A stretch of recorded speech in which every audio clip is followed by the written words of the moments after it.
Hello everyone. Today we shall discuss uh, your first lesson, Standing Up for Yourself by Yevgeny Yevtushenko.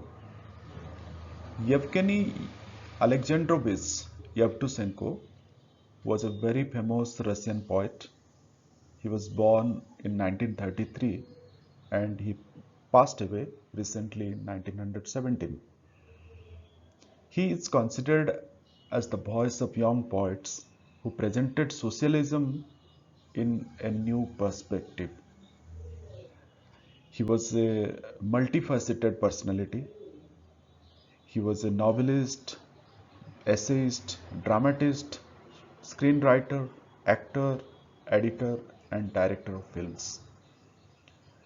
This lesson, which is prescribed in your course, has been taken from his autobiography, a precocious autobiography published in 1963.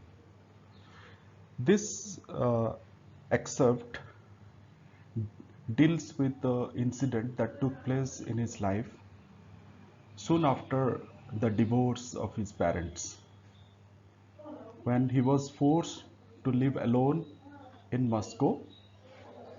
But Yevtushenko turned his loneliness into a challenge and learned the important lesson of standing up for himself. This topic shows how we can overcome our fears of those who are stronger than us more effectively.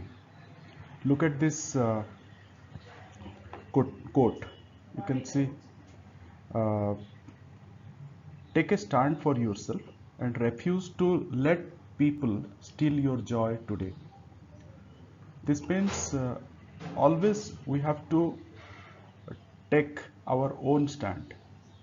We should not let other people to dominate us or take away our joy for today. So this is the theme of this particular piece of autobiography of Yevtushenko. Now let us go to its first unit. In the first unit, you can see in 1941, he was living alone in an empty flat in a quiet or silent street in Moscow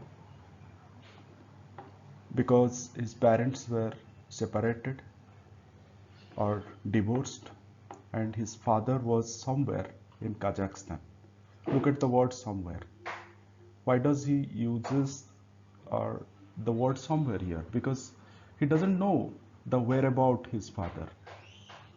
I mean, he doesn't have much contact about his father. His father was living with his new wife and their two children, and he rarely received letters from him. He didn't have much contact with him. On the other hand, his father was at the front. That means at the war front. She had already given up for work as a geologist to become a singer, and she was giving musical concert for the troops to motivate the soldiers who were taking part in the Second World War. As you know, in 1941, the Second World War was going on, and Russia was fighting that war on behalf of the uh, Allied forces. So his education was affected. That is why he says, my education was left to the street. He remained alone in the street.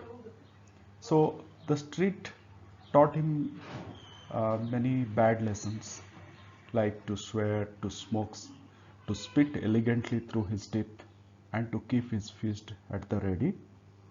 It's a habit which he had kept uh, to the day when he was writing this autobiography. But uh, the street also taught him not to be afraid of anything or to be fearless or not to be afraid of anything or anyone. This is another habit that he had kept, and he realized that what mattered, or what is most important in the struggle for life, was to overcome his fear of those who were stronger.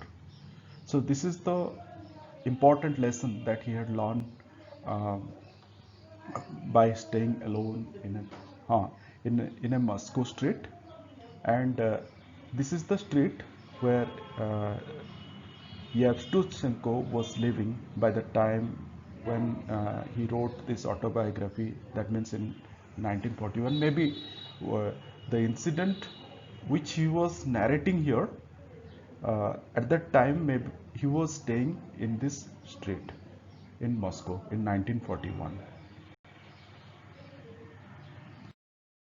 In Unit 2, we are introduced to the ruler of the street where writer lived. He was a boy of about 16. He was 2 years younger than the writer. He was nicknamed as Red, but he was ruling that street means he was making everybody frightened by his strength. Red was big. He had broad shoulder beyond his years. That means compared to his age, he had a heavy physical structure. That means he had a lot of strength, and he was taking advantage of his strength to dominate others, to frighten others.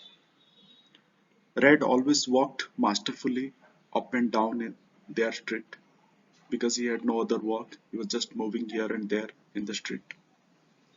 He was while walking, he was putting his legs wide, and he was walking with a rolling manner or rolling gait, just like a seaman on his deck. But that means when he was walking by moving sideways. Okay, and he has a peculiar way of wearing the caps. From he always wore the cap in a different way. Its peak was always at the back of his head, and his forelock, that means the hair that falls on the forehead, looks like a fiery uh, cascade. Cascade means waterfall. He had a round face. It has a lot of pockmark in it. Green eyes, just like the cat's, but these eyes sparkled or shone with scorn or hate for everything and everyone. He had two or three lieutenants or followers. They also imitated their leader or Red in the similar way. They also wore their cap uh, with its peak at the back. That means back to front, just like Red. They always tripped at his heels. Means they always moved close to um, Red. And Red could stop any boy in the street if he finds them, and he would say impressively the one word money. That means he wants that boy to give him money, and his lieutenants would then empty the boy's pocket, or they will turn out the boy's pockets. If that boy resisted or protested or denied or declined to pay the money, then they beat him up hard. That is the reason why everyone was afraid of Red. So was I. That means the writer was also afraid of Red because he knew he Red carried a heavy metal knuckle duster in his pocket. You can see in the picture that is the knuckle duster, and generally the hoodlums or ruffians they will use this to threaten others because no one wanted to be beaten up by a hoodlum, that too with a knuckle duster, because it will cause a heavy injury on the part of that person. That is the reason why everyone in the street were afraid of Red, including the writer. Writer was also not different. He was also afraid of Red. While attacking others. In Unit 3, you will see that the writer's effort to overcome the fear of red. So, in order to overcome his fear of red, the writer or Yevtushenko wrote a poem about him. And humorously, he says that that was uh, the first uh, piece of journalism in verse. It was a poem, that's why it is a verse, and it was a piece of journalism because through this poem he wished to inform about Red's activities to the people. That's why it is a piece of journalism in verse. Next day, the whole street knew it by heart, and they exulted in a triumphant hatred. They all have hatred for or dislike, a strong dislike for uh, Red because of his, you can say, because of his bad nature and evil doings. Okay, so so everybody praised. This means everybody praised the writer's courage, writers, and they all thought that whatever the writer did is really a good initiative to overcome the or to counter um, the evils. However, one morning, when the writer was on his way to school, suddenly he saw the Red and his lieutenants. His eyes means the eye of Red, seemed to bore through him, seemed to go through him. And he said, in a, you can say he was apparently angry with the writer. So he said, "Ah, the poet." He drawled, means he lengthened or he stretched his wordings uh, because of his anger, and he looked at him crookedly, means with an evil intention, and he asked again, "So you write verses? Do they rhyme?" So actually, this is not a compliment. This is not a compliment. This through these lines, Red wished to threaten and at uh, mock the writers uh, for his daring. Okay, acha. Uh, then within some moments, his hand darted into his pocket and came out armed with a knuckle duster. Okay, and with a flash of lightning, it struck his head, and the writer fell on the road. You can see this way. He fell on the road, okay, and streaming with blood, and he lost his consciousness. So funnily, he says that this was his first remuneration as the poet.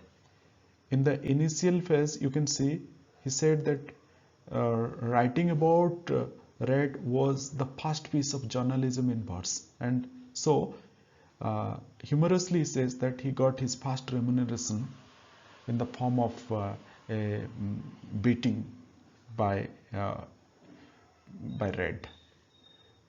He spent several days in bed while recovering from this injury. But after that, when he went back and he struggled on himself to control, and at home he was feeling very bad about it. He didn't know how to overcome it because it was quite shame. It was a shameful act for him. He thought that to be important means it's very cowardice, and he so he made up his mind.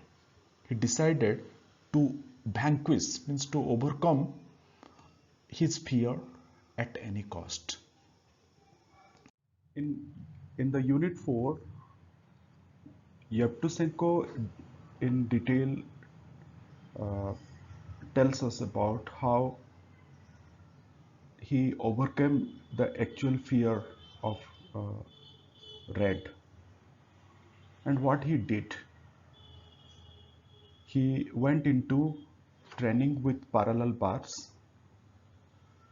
and weights. You can see in this picture, you can see this is the parallel bar, okay, and he went into the training with parallel bars and trainings. Probably he went to a gymnasium and where he practiced, or he had a training with the parallel bars and weights to gain strength, as a result of which after every session he would feel that his muscles were getting bigger but slowly. Then he remembered something he need to do besides having having this training in the gymnasium or gym. So uh, he heard a book about a Japanese method of wrestling, Jiu-Jitsu. So he exchanged a week's ration card to purchase a book on Jiu-Jitsu. Jiu-Jitsu was a miraculous Japanese method of wrestling which gave an advantage to the weak over the strong. As you know that Yevtushenko was weaker than Red. So he thought about having some practice with Jiu-Jitsu so that he can defeat Red easily. For 3 weeks, he stayed at home and practiced Jiu-Jitsu with two other boys. Then, when he felt confident that now he can face and challenge Red, then he went out.